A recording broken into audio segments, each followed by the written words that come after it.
Bien-aimés, je vous salue dans le nom précieux de notre Seigneur Jésus-Christ. Et je prie que ce soir, sa parole nous fasse du bien. Nous allons donc jeter nos regards dans la Bible, la parole de Dieu. Parce que c'est elle-même qui nous inspire. Et je voudrais, par rapport à cela, relever un thème aujourd'hui. C'est mettre Dieu à l'épreuve. Mettre Dieu à l'épreuve. Il s'agit ici, bien-aimés, de poser un acte qui pousse Dieu à défendre son honneur. Un acte qui pousse Dieu à défendre son nom et ses attributs. Mettre Dieu à l'épreuve. Et pour cela, nous allons lire le livre de Matthieu, chapitre 8, les versets 8 et 13. Nous avons ceci, Matthieu, chapitre 8, les versets 8 et 13. Le centenier répondit, « Seigneur, je ne suis pas digne que tu entres sous mon toit, mais dis seulement un mot, et mon serviteur sera guéri. » Le verset 13.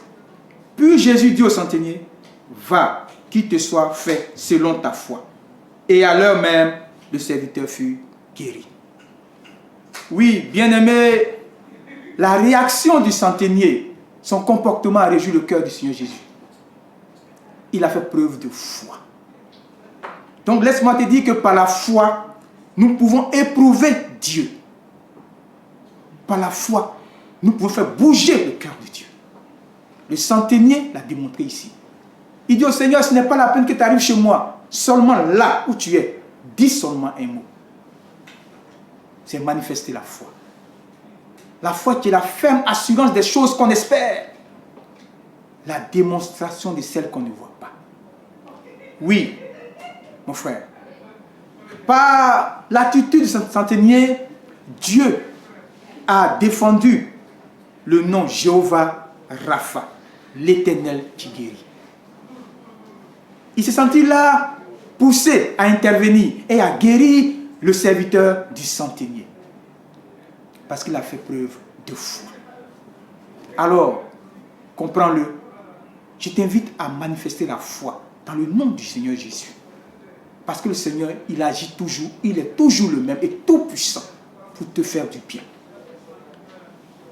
Nous pouvons aussi voir l'attitude du roi David. David, dans 1 Samuel 17, versets 45 à 46, et nous le voyons ici, nous allons le lire, versets 45 à 46. Ici, David est en face de Goliath. Et le peuple est apeuré. Parce que Goliath est en train de lancer un affront au peuple d'Israël. David avance vers Goliath. David se propose de combattre Goliath. David compte sur quelque chose. Et nous allons lire le passage dans la Bible. Il dit, David lui dit, « Toi tu viens contre moi avec une épée, une lance et une autre arme. Et moi, je viens contre toi au nom de l'Éternel des armées. » David comptait sur l'Éternel des armées. David avait la pleine confiance en Dieu. David a placé Dieu au devant de ce projet-là. Bien-aimé, laisse-moi te dire que manifester l'esprit de gagneur, l'esprit de vainqueur, en comptant sur Dieu, pousse Dieu à intervenir. Amène Dieu à se lever. C'est une manière de mettre Dieu à l'épreuve. Je te demande ici de développer l'esprit de vainqueur. De ne pas te décourager dans ce que tu fais. De mettre Dieu au devant de toutes choses. Dieu ici a défendu son nom de Jéhovah Nissi. Son nom de Jéhovah Nissi. Oui, bien-aimé. Il s'est senti vraiment obligé de venir au secours de David parce que David lui a fait confiance. Dieu a été mis à l'épreuve et il a agi.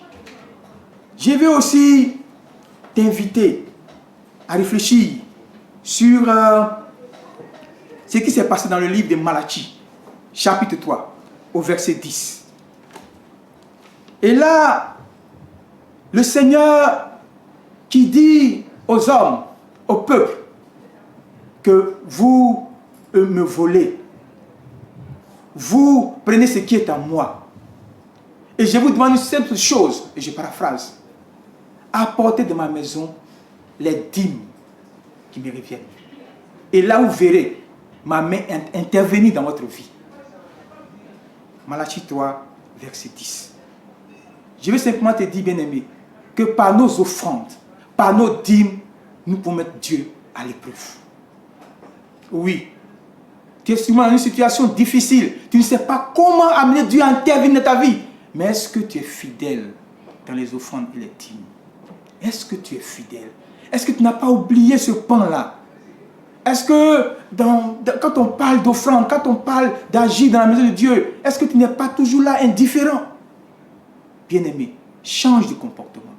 Par nos offrandes et nos dîmes, nous pouvons mettre Dieu à l'épreuve et honorer ainsi son nom. Rappelons-nous l'histoire de la veuve de Sarepta dans 1 Roi 17, versets 10 à 14.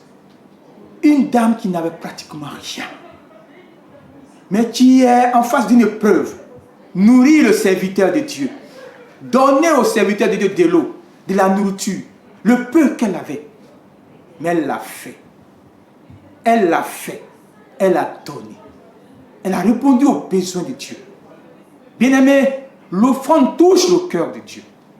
L'offrande touche le cœur de Dieu. Et ici, Dieu défend son nom de Jéhovah Jireh, l'Éternel qui pourvoit. L'Éternel qui pourvoit. Bien-aimé, notre Dieu, il pourvoit. Il pourvoit à ceux-là même qui nous font confiance, à ceux-là même qui acceptent d'étendre la main et de répondre aux besoins de l'Église de Dieu. Ne n'oublie pas, Dieu aime aussi qu'on le met à l'épreuve.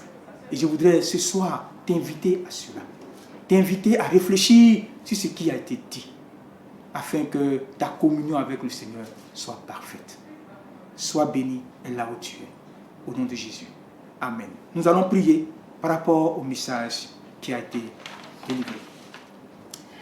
Seigneur, je bénis ton nom. Toi le Dieu Tout-Puissant, le Dieu qui agit, le Dieu qui intervient. Et toi qui réponds à notre foi, toi qui réponds à notre confiance placée en toi, toi qui réponds à notre fidélité aux dîmes et aux offrandes. Seigneur, aide-nous ainsi à te mettre à l'épreuve par ce comportement, par ces attitudes, afin que notre foi puisse grandir, afin que notre communion soit toujours renforcée avec toi et que la bénédiction soit notre partage. Que la gloire et l'honneur te reviennent. Merci Seigneur Jésus. Amen.